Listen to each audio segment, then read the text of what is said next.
This is Coffee with Kelly, a dynamic podcast that's dedicated to driving positive change in school safety.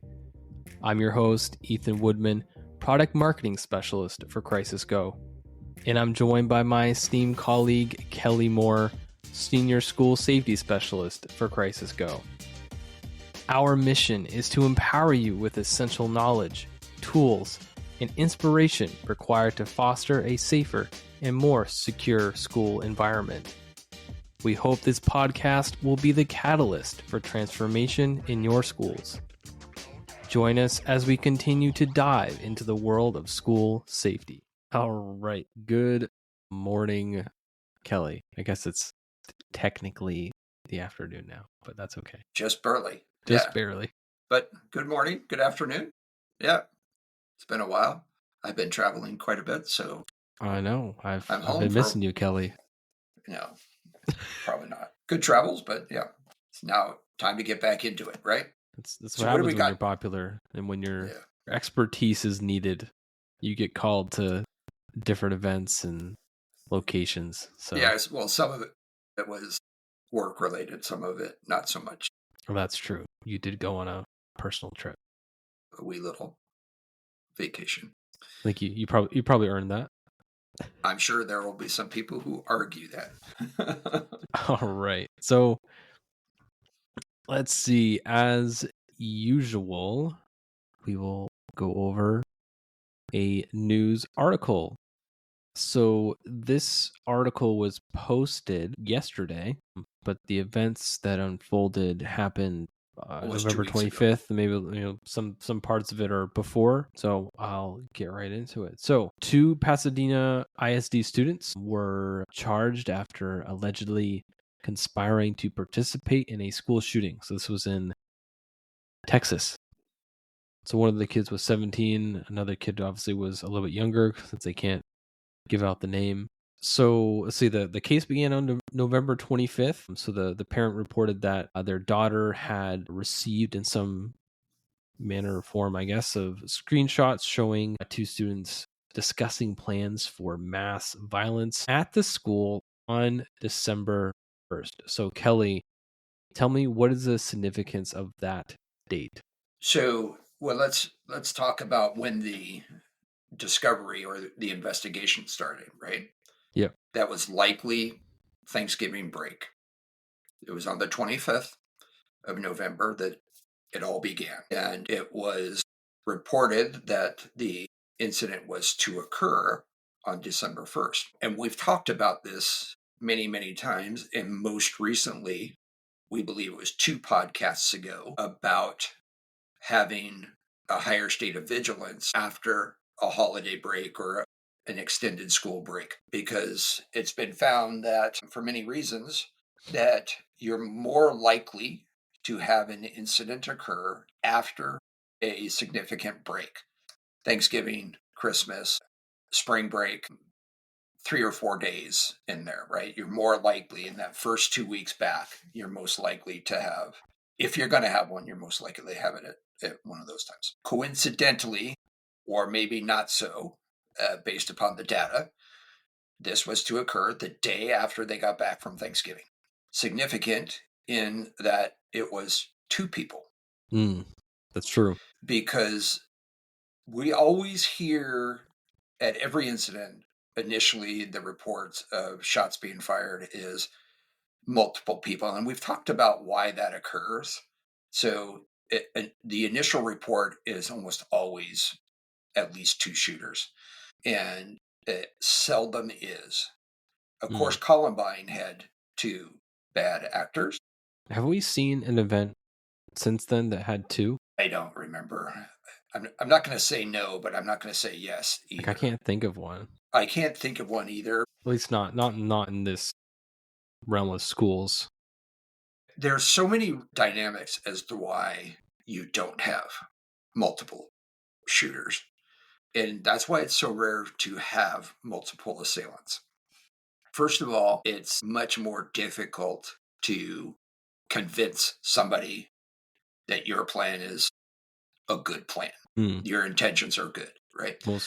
Most people will And go, "Hey, yeah, the stuff you're that's saying, it's kind of crazy, dude." yeah. So having two people the same time, same location, thinking the same thing is, Pretty rare. pretty rare. Yeah. I mean, if you look at the rarity, because people think about, oh, there's these school shootings happening all of the time, but when you talk about the number of schools we have in the United States versus the number of incidents, it's very slim. It's a very small percentage, and I don't know if this is still the case. I'm sure if you're a statistics person, and the rule of large numbers and the rule of small numbers and so forth is that if you were to have a single incident at every school at what was then the current rate of school shootings, it would take 6,000 years before you had a repeat school. So the probability of you actually having a shooting is pretty small. We spend a lot of time, a lot of effort, a lot of money on the fact that you're going to have one. We even say it's not a matter of if, it's when. And we do that because we want people to be prepared. But the reality is it's unlikely that you're going to be a victim of this It's one of those high impact, low frequency, frequency. as opposed Yes, to high frequency, low impact. impact or So high frequency, high impact. yeah. Right? It's just not there. And so when you find two people who are willing to do that, then it's much more difficult to keep it secret. Well, so that's If you both if of you these have kids were posting on some social media. sort of right. So and you'll get into the article a little bit, but we had two people that were being discovered here, right? Yeah. So and you know, what the significance is there's two potential assailants, and it aligns with what we just recently said of being prepared after your next break. And when we're recording this podcast, we're doing it just before the winter break. So, and just because we found one doesn't mean we should sit on our laurels on the next one. It's still there's and it goes to the fact that I made this statement, somewhat bold statement, but I have not heard anyone say, Kelly, you're absolutely wrong on this. I haven't heard anybody say I'm wrong. There is, in my opinion, somebody in every school planning some way to commit a shooting or thinking about it. And I think they do that all the time. Some act of violence for some kind of revenge. Thankfully, most of them never get past that thought. But I would venture to say every day in every school, somebody is thinking about how they're going to commit some violent act on a friend, a classmate or a teacher or a principal or somebody at that school. Yeah. I mean, I Convince think me it's I'm wrong entirely, there. I think it's entirely possible, for sure. And then in those larger schools, it's probably more than one. Yep. Yep. Yeah. So I'll continue with this article here. So, another witness reported receiving a text from the suspects stating, "Don't come to school on Monday," which I'm assuming is that December 1st. In addition to that, one of the suspects posted photos of himself holding guns on social media around the same time. And then authorities confirmed that the older suspect had a social media threat earlier in the year in a prior juvenile assault arrest. Just say what that threat was. No, it was, I pretty much read it word for word almost. And then, so currently both suspects have been charged with conspiracy to commit capital murder. Obviously, Kelly, you know more about this than me, but isn't like capital murder, isn't that like a pretty like high degree of Yep. charge? Like That's a premeditated. Different states call it different: first degree murder, capital murder. okay. Still, I mean, that's So that's conspiracy, and different states are different, have different thresholds and so forth, which I am not. Obviously, I'm not an expert. I could talk to you about California law, But Texas is going to be different because they released the name of the 17-year-old, but not, and then they called the other suspect a juvenile. In most states, 17 is still a juvenile, even if you're charging them as an adult. So the part that gets me is like, oh, he's already been charged with assault before. It's like, I don't know if that was right. So obviously that must have played a part in them charging him and be like, okay, this kid's probably somewhat serious. But let's take some of that and run with it, right? Mm-hmm. So you have somebody who makes a prior threat, and do we just say, okay, don't do it again? Was he charged? I don't know, but we have prior experience of receiving the threat, posting and receiving the threat. Let me ask you this, little Padawan. What do we classify that as in our world? What, when they're threat assessment? When they're posting stuff? Leakage. I got it this time. Right. So when we start posting stuff and we start communicating, then that's leakage. And to me, it is one of the most telling signs of where they are at. It's almost like they're like excited about what they're about to do. So we always just can't hold it back. That's right. There's my visual, and I'll bet you'll get it. Have you ever made a bowl of oatmeal in the microwave? Yes. Have you ever put it in for a second too long? Probably. Yeah. And it started bubbling over the bowl. Yes. That's what it is. Okay. Is you have this bowl of oatmeal and it starts bubbling up. If you have your wits about you and you have the ability to control that bowl, you know your microwave, you know exactly how much time it needs and how to control it to stay within the confines of that bowl, then you're working through it. At some point, if you go literally a second over or 2 seconds over, you can't control it anymore and it just bubbles up and out. That's what leakage is your bowl can no longer contain it, and it gets out there and it makes a mess that you have to clean up. That's what leakage does. And especially at the adolescent age time frame, it's very difficult for them to control things. That's part of the issue, especially nowadays when they're not really taught self-restraint or coping skills or critical thinking or problem solving.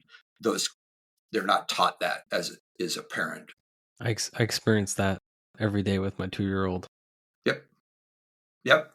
That's leakage. And leakage is comes in such a variety of things that we have to look at it and we have to say, and I think and I don't know how to illustrate this on the pathway, but to me, you can miss all of the other things, but if you miss leakage, you're going to have an issue, right?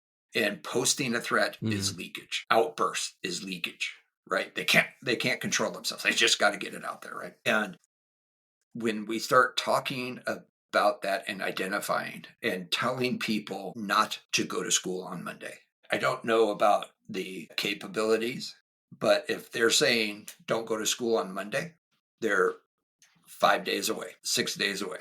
Yeah, you're days away. I mean, there's been other instances where we've heard that the shooter made those same exact claims to people of, hey, don't show up on this day, and it's because that's the day that they did it.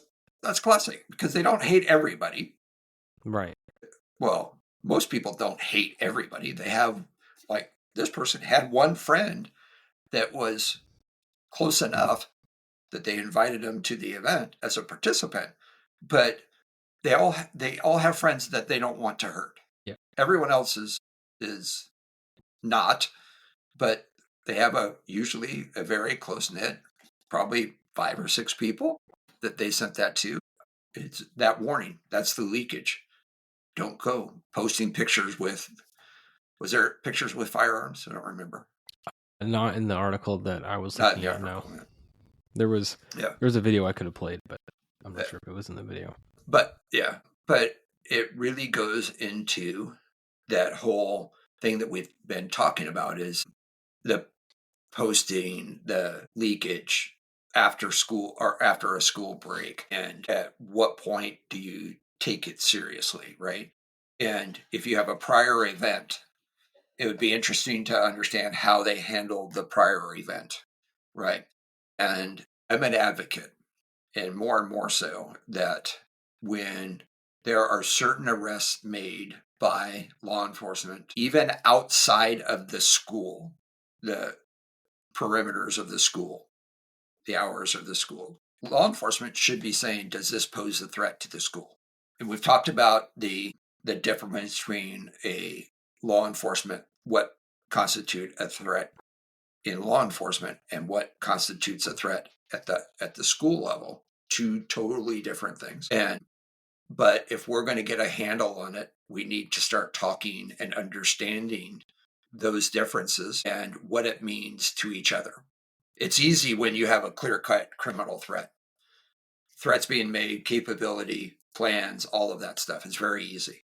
But when law enforcement doesn't have even one element, or they might have a bunch of information, but it doesn't quite elevate it to a criminal threat, then their first inclination is to say, yeah, that's not it. There's nothing I can do here. It's not criminal, right? But that doesn't mean it's not a threat. That just means you can't arrest for it. You just can't arrest for it.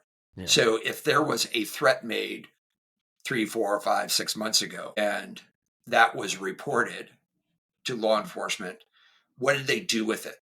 Yeah, it looks like what did the school do with that kind of behavior? Right? So did the school know about it?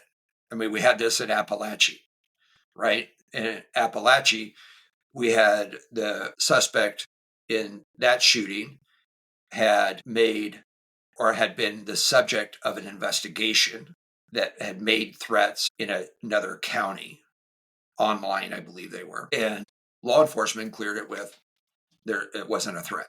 But that was never communicated. That was never communicated to the schools, right?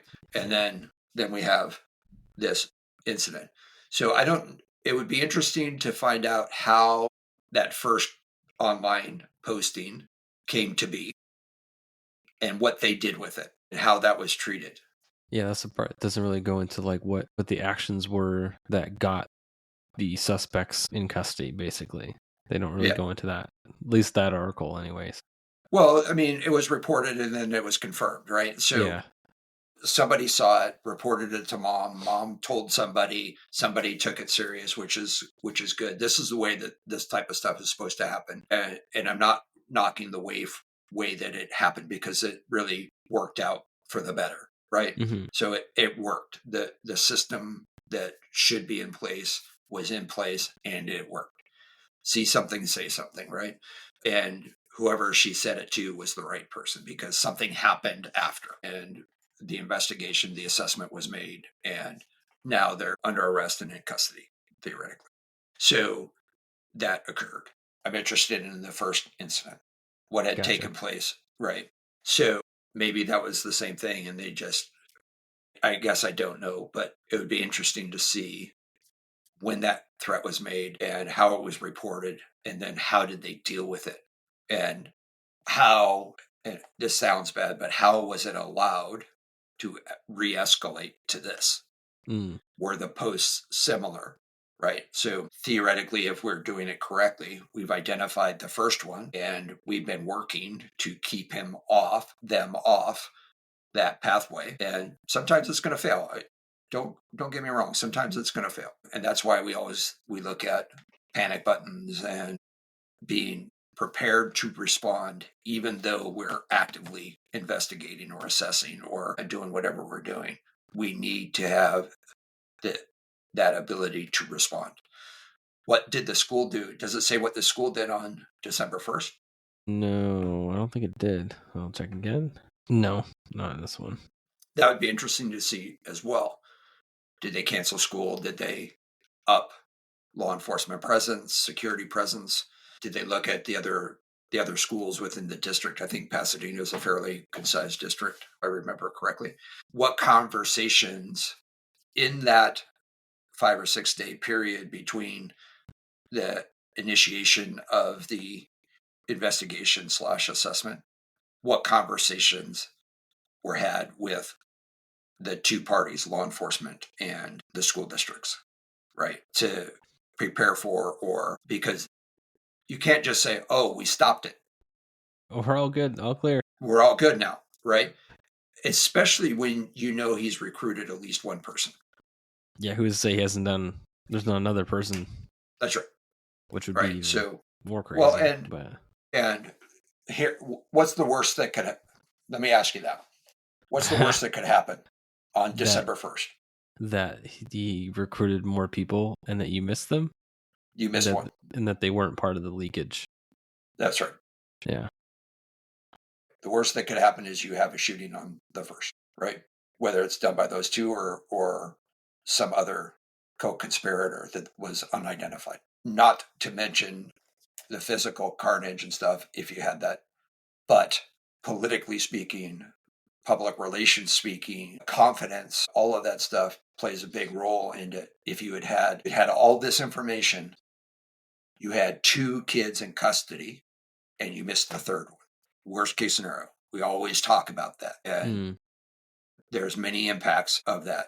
And what are you doing to, as a result of the arrests, what are you doing to address the concerns of your students and staff? Because people are talking, people know, all of those kids at that school know who was arrested. They're talking about it. And then they're also realizing that they dodged a bullet there, literally, right? And so are they in need of support? I don't know. But are you having that discussion? So job well done catching it. But there's a lot of things that I have questions about that likely occurred. I'm assuming they occurred, but I also understand the environment that we're working in. And I have to question whether or not there's any other follow through, or they're just dancing down in the end zone because they just scored a touchdown, right? But they just say, okay, we're celebrating in the end zone, but then they realize it's just the first quarter. The game's not over yet. So now you have to go back and do the rest of the work, right?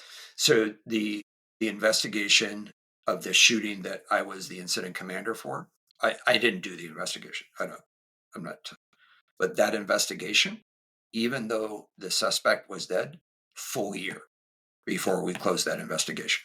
Wow. Because we're looking for co-conspirators. We're looking for others who may have aided, may have abetted, may have covered it up. We're looking for all of these things that occurred or that could have occurred and what led up to it, who else was involved, who trained, who provided equipment and material. So there's all these different things that could have occurred. And we were going to make sure that that didn't happen. But it was a full year before it was actually a little bit longer, but it was a full year before we closed that investigation. Some of it was we were waiting for returns from search warrants and subpoenas and stuff from social media people who were not forthcoming. Yeah, you've already talked about that before. Well, so I'm trying to think of a good transition to what you want to talk about. So let's talk, because this has come up a couple of times in my recent past, in the last couple of few weeks. And this article that we just went over is a good example of understanding processes and having the understanding of what is a manual process and how technology is integrated and used within those manual processes. The need to understand the manual process is paramount, foundational. If you don't know how to do that investigation, that threat assessment, you don't know the questions to ask, you don't know your sources of information, you don't know how to establish context, how to establish the positioning on the pathway to violence. If you don't understand that, technology is not going to help you. I'm going to give you a caveat, but it's a very cautious caveat. We are getting closer to that with the use of AI. Right?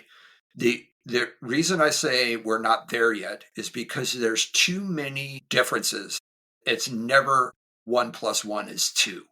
It's never that. There's too many influences. There's too many interpretations. There's too many influences. There's too many reasons where somebody was wrong. And when we start talking about victimization and grievance, we're talking about somebody being wrong. And but what we're really talking about is how they react to being wrong. And everyone has different experiences and they interpret that wrong being different. And this is one of the fundamental problems with the way that we do threat assessments. We do it from our perspective, not the subject's perspective, right? How would we react instead of how did they or how would they react? So, as an example, we look at bullying. Historically, we would write that off as educators and administrators as that's just kids being kids. But like bullying to an adult is way different than getting bullied as a kid. And from kid to kid, if you have a kid who's well adjusted, confident, high self esteem, and somebody bullies them, that guy's an idiot. It's like, yeah, right? Whatever. Yeah. Whatever. But if you have a kid who's emotionally fragile, who doesn't have the ability to cope, doesn't critically think well, doesn't problem solve well, doesn't have high self-esteem, doesn't have confidence, and so forth, then that impacts them differently.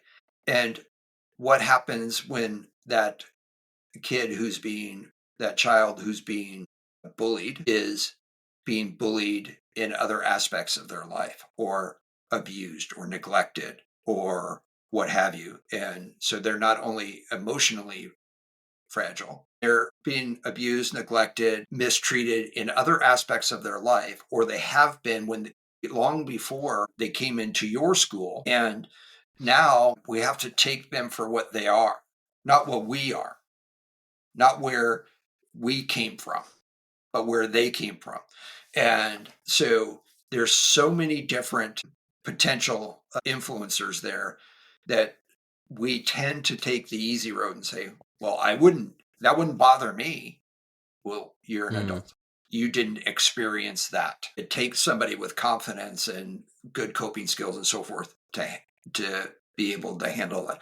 And many of our kids today just aren't. I mean, we live in a society, and I will argue this with anybody, where we've put being a victim on a pedestal.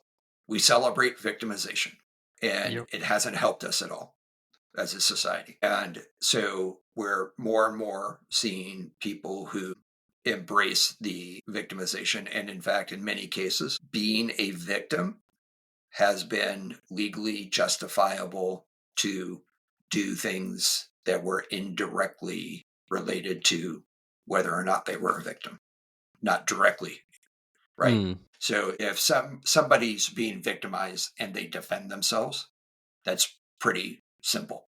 Yeah. But how do you defend yourself when it's indirectly you weren't or aren't currently being victimized? Yeah, there's no defense needed. But we do as a society, we allow it. We in fact, we could get into the politics of victimization, but there's a lot of political benefit to being a victim, right? Yeah. I think it's just all comes out like these kids just want to be noticed. They just want. Well, yeah. Some part I don't of want it, to I get think, into the is psychology because it's so. I don't want to get in and overgeneralize either, right? But understanding this process is where we're getting back in the manual sense. How do you do an investigation? How do you do an assessment? How do you look at and evaluate? How do you provide the context and so forth? That's what we're talking about. AI isn't quite there yet, but they will be.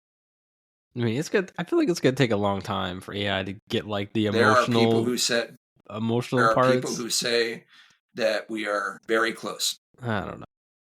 I don't know. I still use AI almost solely to correct my spelling and grammar. Yeah, well, I mean that's been around for a while. I mean I Yeah. mean Well, I mean, grammar is grammar. I mean grammar doesn't have like different yes, it emotions does. to it, you Yes, it know? does. I mean you Yes, it get does. like different types of writing, I guess, MLA and all that, but But I'll tell you, but grammar, there's style, and you can tell that's AI true. to correct your style, That's true. I can get to change your AI to style. write something the way that you would write it, That's right. which is kind of creepy. Well, and not necessarily a benefit, but It starts throwing all these spelling mistakes. I'm like, thinks what in the that world? Makes all these everything's run-on sentences. everything's dyslexic and mixed up, and the order is wrong. But That's actually the prompt I give it. yeah, right. How would a 62-year-old dyslexic fat guy do it? But Uh, anyway, but it can tell you all of these things. So I think we're getting closer. We're not there to a point that I could say, okay, we're this is the next thing. So you have to take all of this data, and unfortunately for our schools, the data is not empirical. It's subjective, and you have to be able to interpret it all manually. You have to look at the information that you have. You have to be able to determine what it means and what you are missing to either claim a criminal or criminal offense, or say, I still have work to do, or this is all I have right now. How am I going to get them off of this pathway? This is the process that people they're currently asking us as a company to create a score of where that person lands on the pathway. What's the level of the threat? mhm. Right. And right now, that's the piece that I don't think we're at with missing, or that we're missing from AI. Like I think we're at the point where like you could get it to the point where you could use it as like it would give you a certain confidence level of like this is kind of where they could be, but use your discretion. Like you'd have to use it as a guide. Yeah. Like So this you is, wouldn't be able to look at it as like a definite, okay, this is definitely where they're at, you yeah. So know. here's the issue that I have with, and what you're describing is a decision matrix, right? Hmm. Oh, that's right. You talked about this before. Yeah. I have had so many bad experiences with people who were unable to make a decision, and they relied solely on, if this, then this. Hmm. If this, but not this, then it has to be this. And it directs you to a decision. The problem is if they're missing a piece, they stall. And there are times when you need a decision. And this would almost is evident in the questions we're being asked. Do you have something that shows me what to do? Mm. Do you have something that will essentially make these decisions for me? And there's two reasons I don't want to do that. First is there's so many influences and environmental impacts, or environmental influences on what it is, that you need to provide the context of what that threat is and what it meant. And if you create a decision matrix and they follow it and they said, well, I just did the what the decision matrix told me, who has that liability? The person who made the decision The, matrix. the, that's right. Yeah. And there's just so many different paths that somebody could take. And this is one of the problems, is for every one of these cases that is identified in Texas, there are hundreds, if not thousands, of cases that started out with something like that never panned out. They never took Mm. it to the next step. That's true. Right. So we could take all of the same initial influencers and work our way to the point of discovery. And you would look at it and go, oh, this is just like that one. But they stopped. So this They one didn't must go. also stop. Right. So it's just one of those things that you just can't, you will never be able to say 1 + 1 is 2. I mean, And so I can point you in a direction, and then I have to continue refining that direction. But this is the whole point of this discussion right here is there is so much work that has to be done manually before technology becomes part of it. And right now, and I'm going to blame this on you. You know what I'm going to say? I think there are some vendors out there who are misleading our schools. Yeah, I mean, there are some that are doing it for just to make the sale. Yeah, I had this discussion last week. There are some vendors who are out there. Panic button is my biggest pet peeve. That's for sure. Do we need panic buttons? Yes. We need it for those cases that we've missed and we need to take some sort of action right now. And I have no other choice but to press this panic button. But we have vendors out there saying panic buttons are the solution. You don't need to prepare, just press this button. Law enforcement will come. And I'll tell you another reason, if we have time. I'm not going to go into it right now. Another reason that panic buttons are not the issue, or are not the solution, I should say.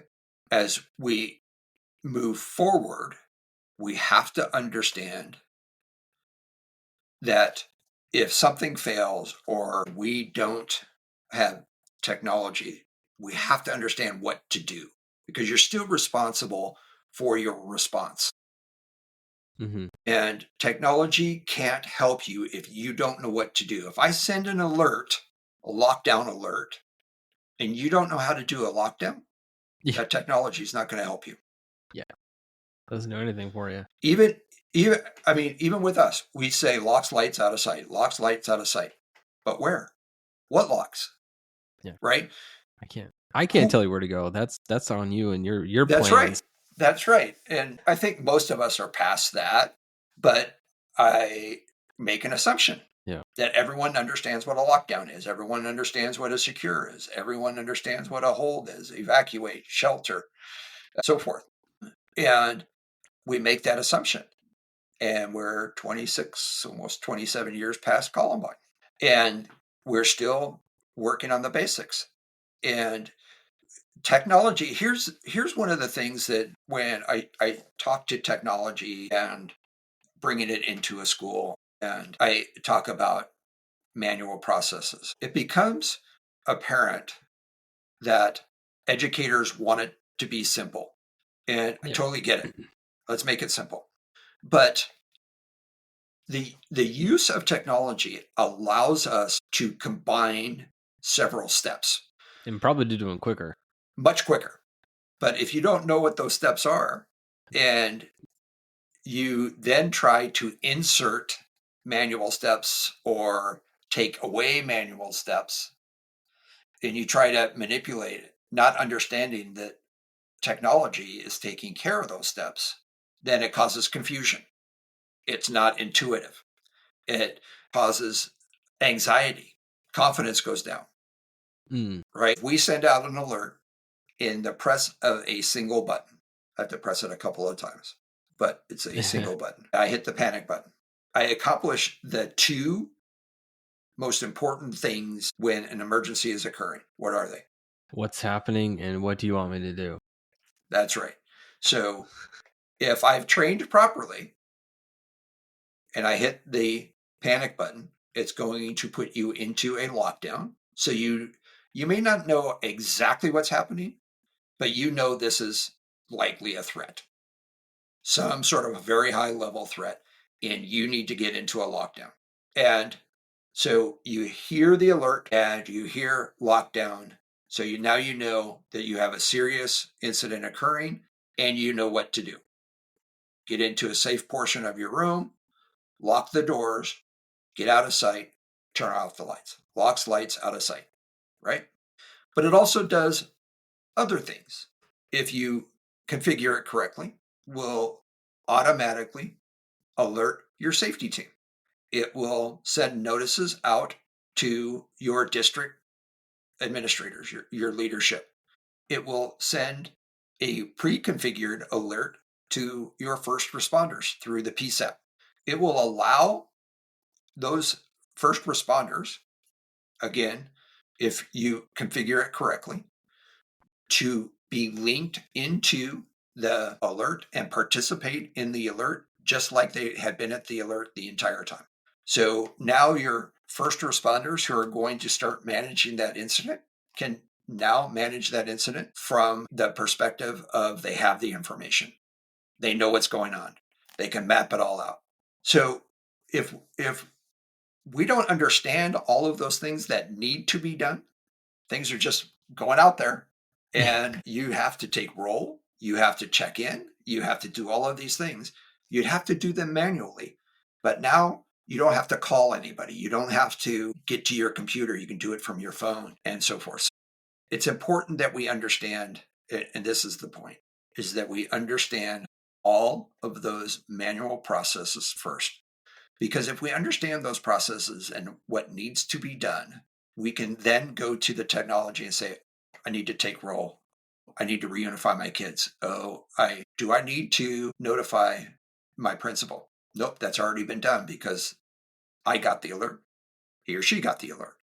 Right. So Even with we that, can like work. we have it set up now where you can get a roster, a notification that you need to do a roster when alert is initiated. Right. So you can kind of like skip that step, but like you still have to do the manual process of ensuring that yes, this kid's here and no, this kid isn't. That's right. Because like we Yeah. can't, we don't know that. Any information Yeah. that we don't know as a vendor, like that's, you have to do that. Yeah. You have to enter the data, but we can timestamp it. We can do all of that stuff that helps you later in life. But it's important. It is critical that you understand those processes. And then when you take that technology, if something's not working, you need to be able to compare the two and say, what's the manual process? What's the technology process? And are we missing something? Are we combining something? What's happening here? And do we need to reconfigure it so that it works the same way that we work? Right. Mm. And so, trust me, technology is fascinating to me and can be a lifesaver, literally speaking and figuratively speaking. But you have to go through the steps to understand the manual process. If you enjoyed today's episode, please like, subscribe, and hit that notification bell. And if you have any questions about what we discussed, leave a comment on our website at crisisgo.com. Thank you for joining us today, and we'll see you next time on Coffee with Kelly, a discussion on school safety.